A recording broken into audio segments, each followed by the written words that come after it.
انسانوں کے نام افزار ریحان۔ مودی کی تالی بازی کے نمائشی حملے۔ سانحہ پہلگام کے بعد پرائم منسٹر مودی نے اپنے لوگوں کو خوش کرنے کے لیے پاکستان پر جو ایئر سٹرائکس کیں تو درویش نے یہ لکھا کہ وہ محض بناوٹی و نمائشی تھیں، جس پر انڈیا ہی سے کچھ احباب نے یہ پوچھا کہ بھارت میں تو یہ سمجھا جا رہا ہے کہ مودی نے پاکستان کے اندر گھس کر آتنک وادیوں کے اڈے تباہ کر دیے ہیں، آپ ہمارے پاکستان کے اندر گھس کر 9 مقامات پر کیے گئے کامیاب حملوں کو بناوٹی و نمائشی کیسے کہہ سکتے ہیں؟ مودی سرکار کا یہ واضح موقف ہے کہ ہم نے پاکستان کی کسی ملٹری یا ایئر بیس کو تو ٹارگٹ نہیں کیا تھا، صرف آتنک واد کے مخصوص ٹھکانوں یا اڈوں کو طاق کا نشانہ بنایا تھا۔ عرض ہے کہ آپریشن سندور کے تحت اس امر میں کوئی شک نہیں کہ اول روز پاکستان میں دہشت گرد تنظیموں کے مراکز یا ٹھکانے ہی ٹارگٹ بنے، لیکن اس کا حاصل اصول 0+0=0 ہی رہا۔ اس میں انڈیا کے لیے سوائے حصول نفرت کے ایک بال برابر اچیومنٹ نہ تھی اور نہ ہی ٹیررسٹ تنظیموں کو کسی نوع کی کوئی گزند پہنچی۔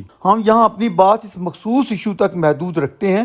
بعد کی جھڑپیں ایک علیحدہ معاملہ ہے جو اگلے رد عمل کا ریاکشن تھی۔ اپنے انڈین دوستوں کی تفہیم کے لیے اول ذکر آتنک وادیوں کے ٹھکانوں پر حملوں والا ایشو ذرا باریک بینی سے بیان کرتے ہیں، جسے ہمارے انڈین دوست اپنے حکومتی پروپیگنڈے یا میڈیا کی پھیلائی ہوئی جعلی و افسانوی کہانیوں کی بدولت یہ سمجھتے ہیں کہ 9 مقامات پر کامیاب حملے ہوئے ہیں تو آتنک واد کا کچھ نہ کچھ نقصان ضرور ہوا ہوگا۔ ایک مرتبہ پھر عرض ہے کہ ان کا بال برابر بھی نقصان نہیں ہوا، بلکہ الٹا ان ٹیررسٹ گروپوں کو ایک نوع کی عوامی ہمدردی کی صورت فائدہ پہنچا ہے۔ ہمارے خطے کے عوام بالخصوص بھارتی جنتا کو یہ حقیقت ذہن نشین رہنی چاہیے کہ ہمارے دیش میں بالعموم عوام کل انعام کی ٹرم استعمال ہوتی ہے۔ انعام ہماری عربی زبان میں چوپایوں یا ڈھول ڈنگروں کو کہتے ہیں۔ عوام تو رہے ایک طرف، ہماری یہاں کی نام نہاد جیسی تیسی منتخب حکومتوں کی حیثیت ہمارے طاقتوروں کے سامنے ٹکے کی نہیں ہے، اور یہ خشامدی شاید ہیں ہی اسی قابل۔ ہمارے طاقتور سپہ سالار کے سامنے منتخب پرائم منسٹر کی یہ اوقات ہے کہ امریکن پریزیڈنٹ ٹرمپ شاید اس کا نام بھی نہ جانتا ہو یا نام لینا بھی پسند نہ کرے، جبکہ ہمارے اصل طاقتور حکمران کو وہ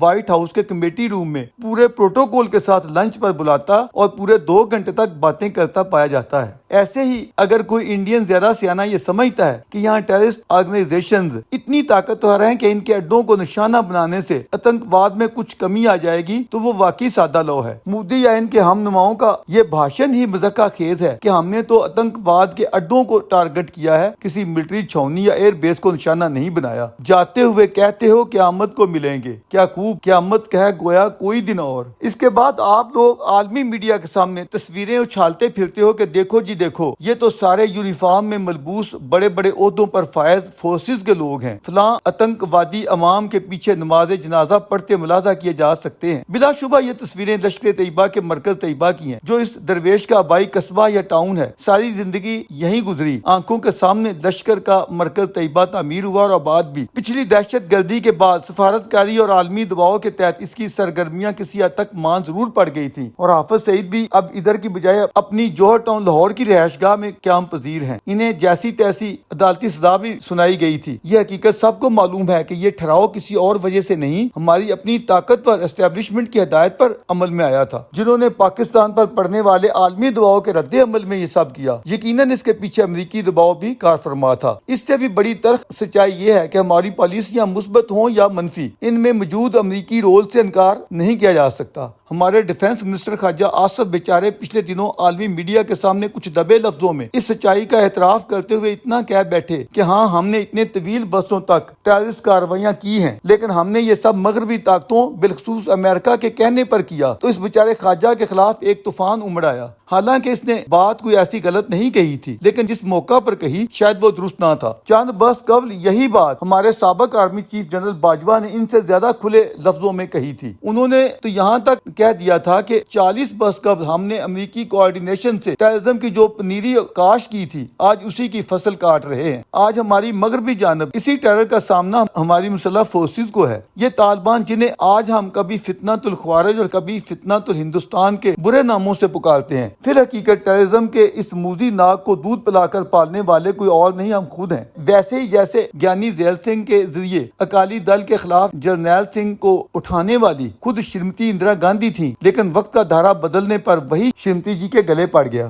اے معصوم بھارتی دوستو، مودی جی کا یہ پروپیگنڈا کہ انہوں نے پاکستان میں آتنکواد کے 9 اڈوں پر حملہ کرتے ہوئے نہ جانے کون سا کارنامہ سر انجام دیا ہے، قطعی بے بنیاد و مشق لاحاصل ہے۔ اس سے کون سا دہشت گرد مرا ہے اور آتنکوادیوں کے تنظیمی ڈھانچے کو کون سا نقصان پہنچا ہے؟ زیادہ سے زیادہ آپ یہ کہہ سکتے ہیں کہ یہاں موجود مساجد یا انفراسٹرکچر کا نقصان ضرور ہوا ہے، تو اس سے بھلا کیا فرق پڑا؟ یہ انفراسٹرکچر بنانے میں کیا دقت آئے گی؟ پہلے کون سا آتنکوادیوں نے اپنی محنت کی کمائی سے یہاں کوئی روپیہ پیسہ لگایا تھا؟ جنہوں نے پہلے بنوا دیا تھا، جب چاہیں گے پھر بنوا یا مرمت کروا دیں گے۔ مالی لحاظ سے یہ نقصان کوئی معنی نہیں رکھتا ہے۔ اب آتے ہیں اس سوال پر کہ جو لوگ مرے ہیں وہ کون تھے؟ اگر آپ یہ سمجھتے ہیں کہ وہ ٹیررسٹ تھے تو پھر آپ سے زیادہ معصوم کوئی نہیں ہوگا۔ کیا ہمارے ٹیررسٹ اتنے بیوقوف ہیں کہ سب کچھ جانتے ہوئے یہاں بیٹھے رہتے؟ سانحہ پہلگام کے بعد جب پوری دنیا میں یہ گونج تھی کہ انڈیا پاکستان میں ٹیررسٹوں کے ٹھکانوں کو نشانہ بنائے گا، درویش جیسے عام لکھاری نے اپنے آرٹیکلز میں یہ لکھا کہ ان مراکز پر انڈین حملے کسی وقت بھی ہو سکتے ہیں۔ یہاں بچے کو یہ حقیقت معلوم تھی۔ خود انڈین گورنمنٹ نے اس حوالے سے کوئی رازداری نہیں رکھی تھی۔ وہ اعلانیہ کہہ رہے تھے کہ ہم پاکستان میں موجود آتنکوادیوں کے ٹھکانوں پر حملے کریں گے۔ ایسے حالات میں جیسے کہ ہم نے اوپر کہا، کوئی بیوقوف سے بیوقوف جہادی بھی وہاں ٹھہرنے کا رسک کیسے لے سکتا تھا؟ تو پھر مرنے والے کون لوگ تھے اور وہ وہاں کس چکر میں ٹھہرائے گئے تھے؟ اس پوائنٹ کو سمجھنے کے لیے آپ کو حماس کے مظلوم